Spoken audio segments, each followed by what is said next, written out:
Item ಯಾವುದೇ ಇರಲಿ try ಮಾಡಿ ಆಚಿ ಚಿಕನ್ ಮಸಾಲಾ. ಆಚಿ ಚಿಕನ್ ಮಸಾಲಾ.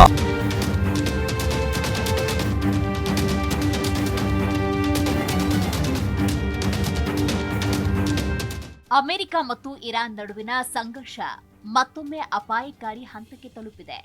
ಈಗ ಇರುವ ಅಮೆರಿಕ ಮತ್ತು ಇರಾನ್ ಮಧ್ಯದ ಕದನ ವಿರಾಮ ಸ್ಥಗಿತಗೊಳ್ಳೋ ಸಾಧ್ಯತೆ ಇದೆ. ಅಮೆರಿಕ ಅಧ್ಯಕ್ಷ ಡೊನಾಲ್ಡ್ ಟ್ರಂಪ್ ಇರಾನ್ ಜೊತೆಗಿನ ಕದನ ವಿರಾಮ ಒಪ್ಪಂದ ಮುಗಿದಿದೆ ಎಂದು ಸ್ಪಷ್ಟಪಡಿಸಿದ್ದಾರೆ. ನ್ಯಾಟೋ ಶೃಂಗಸಭೆಯ ಸಂದರ್ಭದಲ್ಲಿ ಸುದ್ದಿಗಾರರೊಂದಿಗೆ ಮಾತನಾಡಿದ ಟ್ರಂಪ್ ಇರಾನ್ ಒಪ್ಪಂದದ ನಿಯಮಗಳನ್ನ ಗೌರವಿಸಿಲ್ಲ ಅಂತ ಆರೋಪ ಮಾಡಿದ್ದಾರೆ. ಇರಾನ್ ಜೊತೆಗಿನ ಒಪ್ಪಂದ ಈಗ ಮುಗಿದಿದೆ ಎಂದು ನಾನು ಭಾವಿಸುತ್ತೇನೆ. ಅವರೊಂದಿಗೆ ಮಾತುಕತೆ ನಡೆಸುವುದು ಕೇವಲ ಸಮಯ ವ್ಯರ್ಥ ಎಂದು ಟ್ರಂಪ್ ಹೇಳಿದ್ದಾರೆ. ಈ ಹೇಳಿಕೆಯಿಂದ ಸದ್ಯ ಮತ್ತೆ ವಿಶ್ವದಲ್ಲಿ ಆತಂಕ ಹೆಚ್ಚಾಗಿದೆ. ಅಮೆರಿಕ ಅಧ್ಯಕ್ಷ ಡೊನಾಲ್ಡ್ ಟ್ರಂಪ್ ಇರಾನ್ ಜೊತೆಗಿನ ಅಮೆರಿಕದ ಕದನ ವಿರಾಮ ಅಂತ್ಯ ಎಂದಿದ್ದು ಇರಾನ್ ನಾಯಕರನ್ನ ಸುಳ್ಳುಗಾರರು ಮತ್ತು ಹುಚ್ಚರು ಅಂತ ಕರೆದಿದ್ದಾರೆ. ಇರಾನ್ ಪರಮಾಣು ಶಸ್ತ್ರಾಸ್ತ್ರಗಳ ಬಗ್ಗೆ ಒಪ್ಪಂದ ಮಾಡಿಕೊಂಡಿದ್ದರೂ ಅದನ್ನ ಗೌರವಿಸಿಲ್ಲ ಅಂತ ತಿಳಿಸಿದ್ದಾರೆ. ಹೀಗಾಗಿ ಕದನ ವಿರಾಮ ಅಂತ್ಯ ಮಾಡಿ ಮತ್ತೆ ದಾಳಿಗಳು ಮುಂದುವರಿಯುವ ಸಾಧ್ಯತೆ ಇದೆ. ಇದರಿಂದ ಮತ್ತೆ ಜಗತ್ತಿನ ಇತರ ದೇಶಗಳಿಗೆ ಆತಂಕ ಹೆಚ್ಚಾಗಿದೆ. ಟ್ರಂಪ್ ಕೊಟ್ಟಿರುವ ಈ ಹೇಳಿಕೆ ಗಲ್ಫ್ ದೇಶಗಳಲ್ಲಿ ಈಗಾಗಲೇ ಹೆಚ್ಚುತ್ತಿರುವ ಉದ್ವಿಗ್ನತೆಯನ್ನ ಮತ್ತಷ್ಟು ಹೆಚ್ಚು ಮಾಡಿದೆ.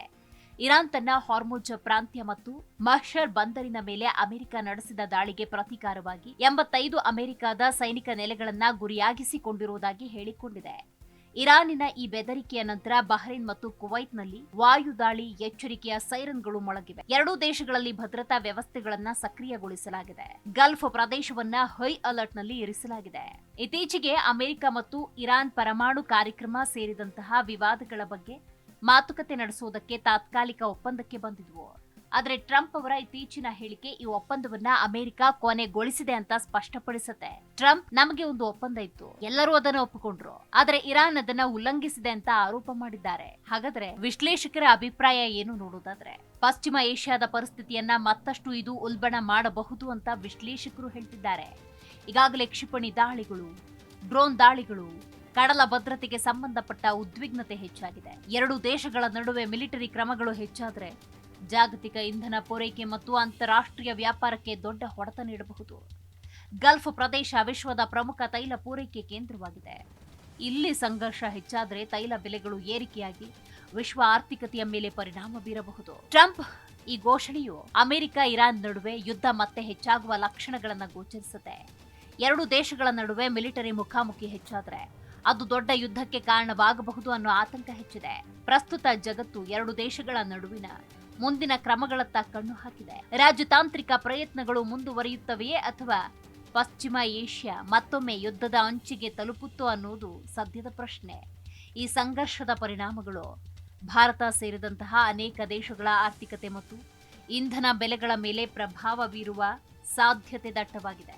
ಇರಾನ್ ಮತ್ತು ಅಮೆರಿಕ ಸಂಘರ್ಷದಲ್ಲಿ ಶಾಂತಿಯ ಒಪ್ಪಂದ ಮತ್ತೊಮ್ಮೆ ಅಪಾಯದಲ್ಲಿದೆ. ಅಮೆರಿಕ ಮತ್ತು ಇರಾನ್ ನಡುವಿನ ರಾಜತಾಂತ್ರಿಕತೆಯ ದುರ್ಬಲ ಮಾರ್ಗ ಹೊರಹೊಮ್ಮುತ್ತಿದ್ದಂತೆಯೇ ಹಾರ್ಮುಜ್ ಜಲಸಂಧಿಯಲ್ಲಿ ದಾಳಿಗಳು ಪುನರಾರಂಭಗೊಂಡವು. ಕತಾರಿ ಎಲ್ಎನ್ಜಿ ಟ್ಯಾಂಕರ್ ಸೇರಿದ ಹಾಗೆ 3 ವ್ಯಾಪಾರಿ ಹಡಗುಗಳ ಮೇಲಿನ ದಾಳಿಗಳು ಪ್ರಪಂಚದಾದ್ಯಂತ ಉದ್ವಿಗ್ನತೆಯನ್ನ ಹೆಚ್ಚು ಮಾಡಿದೆ. ಇರಾನ್ ಮೇಲೆ ದಾಳಿ ಮಾಡುವ ಮೂಲಕ ಮತ್ತು ತೈಲ ರಫ್ತಿನ ಮೇಲೆ ಹೊಸ ನಿರ್ಬಂಧಗಳನ್ನು ವಿಧಿಸುವ ಮೂಲಕ ಅಮೆರಿಕ ಪ್ರತಿಕ್ರಿಯೆ ಕೊಟ್ಟಿದೆ.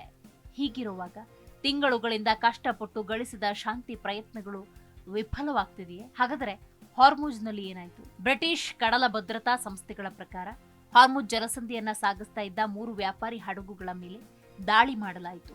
ಒಂದು ಟ್ಯಾಂಕರ್ ಮೇಲೆ ಸ್ಫೋಟಕ ಡಿಕ್ಕಿ ಹೊಡೆದ ನಂತರ ಬೆಂಕಿ ಹೊತ್ಕೊಳ್ತು. ಈ ಘಟನೆಗೆ ಅಮೆರಿಕ ನೇರವಾಗಿ ಇರಾನ್ ಅನ್ನ ದೂಷಿಸಿತು. ಇದನ್ನ ಕದನ ವಿರಾಮ ಉಲ್ಲಂಘನೆ ಅಂತ ಕರೆದಿದೆ. ಆದಾಗ್ಯೂ ಇರಾನ್ ಈ ಆರೋಪಗಳನ್ನು ನಿರಾಕರಿಸಿತು.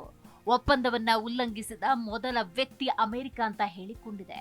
ಒಪ್ಪಂದದ ಕೆಲವೇ ವಾರಗಳ ನಂತರ ಈ ಘಟನೆ ಸಂಭವಿಸಿದೆ. ಇದು ಎರಡೂ ದೇಶಗಳ ನಡುವೆ 60 ದಿನಗಳ ಮಾತುಕತೆಗೆ ಚೌಕಟ್ಟನ್ನ ಸ್ಥಾಪಿಸಿತು. ಹಾಗಾದ್ರೆ ಇದು ಶಾಂತಿ ಮಾತುಕತೆಗಳ ಮೇಲೆ ಯಾವ ರೀತಿಯ ಪರಿಣಾಮವನ್ನ ಬೀರುತ್ತೆ?